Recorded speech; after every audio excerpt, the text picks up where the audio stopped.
Hello dear students, social science with SK sir YouTube channel में आप सबका स्वागत है।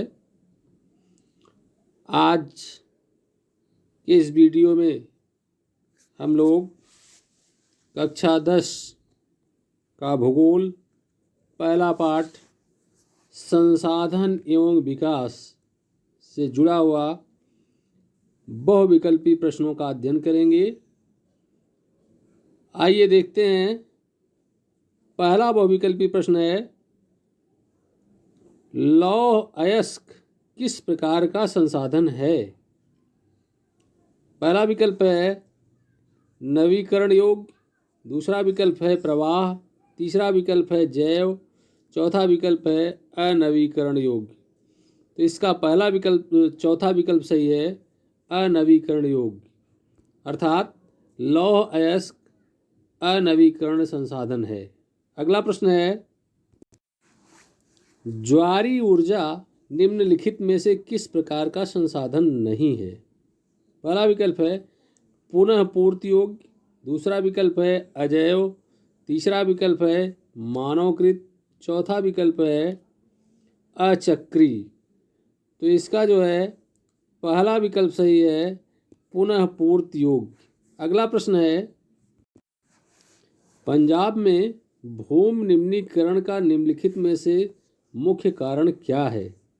पहला विकल्प है गहन खेती, दूसरा है अधिक सिंचाई, तीसरा है वनोन्मूलन, चौथा है अति पशुचारण। तो इसका जो है दूसरा विकल्प सही है, अधिक सिंचाई। अगला प्रश्न है,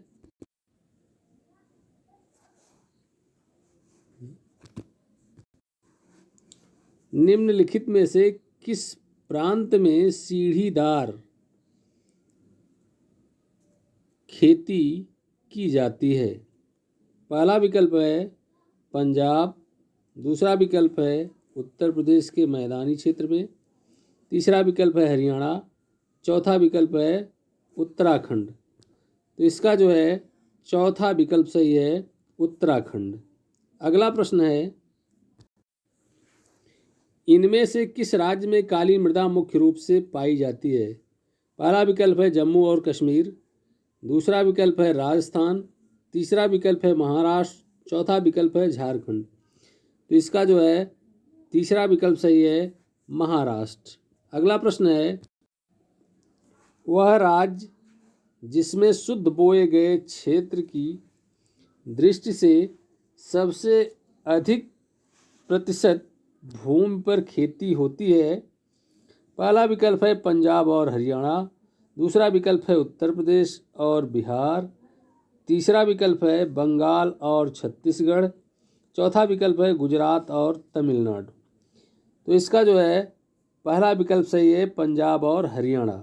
अगला प्रश्न है, पूर्वी तट के नदी डेल्टाओं पर पाई जाने वाली मृदा है? पहला है रेतीली मृदा, दूसरा है पर्वतीय मृदा, तीसरा है जलोढ़ मृदा, चौथा है काली मृदा। तो इसका जो है तीसरा विकल्प सही है, जलोढ़ मृदा।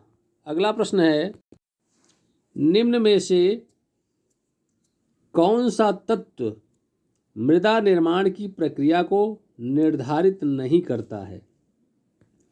तो इसका पहला विकल्प है संस्तर शैल, दूसरा विकल्प है वनस्पति, तीसरा विकल्प है जनक शैल, चौथा विकल्प है खनिज। तो इसका जो है चौथा विकल्प सही है, खनिज। अगला प्रश्न है, नदियों द्वारा लाए गए अवसाद से निर्मित मृदा है? पहला है पर्वतीय मृदा, दूसरा है रेतीली मृदा, तीसरा है जलोढ़ मृदा, चौथा है काली मृदा। तो इसका जो है तीसरा विकल्प सही है, जलोढ़ मृदा। अगला प्रश्न है, संसाधनों को स्वामित्व के आधार पर निम्न में से किस वर्ग में वर्गीकृत किया है? पहला विकल्प है प्राकृतिक और मानव निर्मित संसाधन, दूसरा विकल्प है जैव और अजैव संसाधन, तीसरा विकल्प है नवीकरण योग्य और अनवीकरण योग्य संसाधन, चौथा है निजी, सामुदायिक, राष्ट्रीय और अंतर्राष्ट्रीय संसाधन। तो इसका जो है चौथा विकल्प सही है, निजी, सामुदायिक, राष्ट्रीय और अंतर्राष्ट्रीय संसाधन। प्रश्न 11, विकास के आधार पर संसाधनों का कौन सा वर्गीकरण किया गया है? पहला विकल्प है जैव और अजैव संसाधन, दूसरा है नवीकरण और अनवीकरण योग्य संसाधन, तीसरा है राष्ट्रीय और अंतर्राष्ट्रीय संसाधन, चौथा है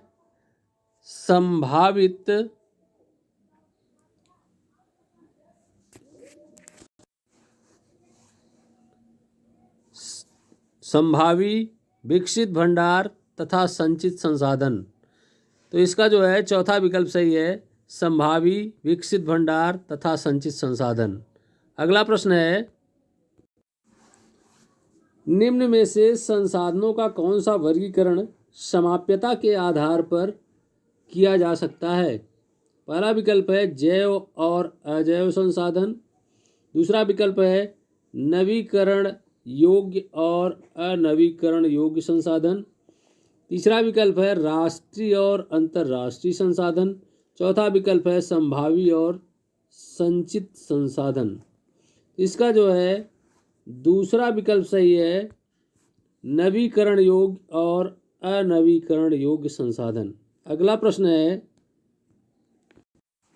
ज्वालामुखी उद्गार से निर्मित होने वाली मृदा निम्न में से कौन सी है? पहला विकल्प है काली मृदा, दूसरा विकल्प है जलोढ़ मृदा, तीसरा विकल्प है लेटराइट मृदा, चौथा विकल्प है लाल मृदा। इसका जो है पहला विकल्प सही है, काली मृदा। अगला प्रश्न है, भूमि निम्नीकरण का मानवीय क्रियाकलाप नहीं है। इसका पहला विकल्प है वनोन्मूलन, दूसरा विकल्प है अतिपशुचारण, तीसरा विकल्प है खनन, चौथा विकल्प है बाढ़। तो इसका जो है चौथा विकल्प सही है, बाढ़। अगला प्रश्न है, भारत में निम्नीकृत भूमि कितनी है? पहला विकल्प है 13 करोड़ हेक्टेयर, दूसरा विकल्प है 14 करोड़ हेक्टेयर, तीसरा विकल्प है 15 करोड़ हेक्टेयर और चौथा विकल्प है 16 करोड़ हेक्टेयर। तो इसका जो है पहला विकल्प सही है, 13 करोड़ हेक्टेयर। अगला प्रश्न है, भारत में राष्ट्रीय वन नीति 1952 द्वारा निर्धारित वनों के अंतर्गत शामिल भौगोलिक क्षेत्र का प्रतिशत है। पहला विकल्प है 19%, दूसरा विकल्प है 22%, तीसरा विकल्प है 29%, चौथा विकल्प है 33%।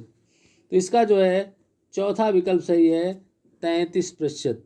अगला प्रश्न है, सतत पोषणीय विकास की संकल्पना किस रिपोर्ट में प्रस्तुत की गई?